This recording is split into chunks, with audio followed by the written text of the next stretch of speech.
TV, Nairobi.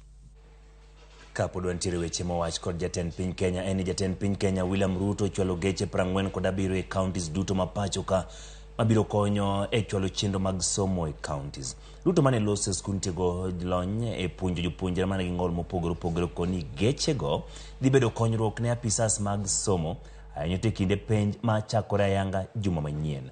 Okoni chenro duto oseikore ne penj madongo. We have Nairobi region, and we are privileged to have the governor present. Nyanza region. With examinations beginning next week, these vehicles will also improve the monitoring and distribution of examination papers across the country and the examination period tests the entire education system, and is one of the ways to ensure the system holds.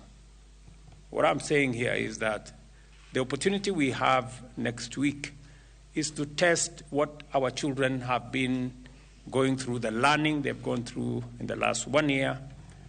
And I'm happy that it is no longer an all or nothing exercise.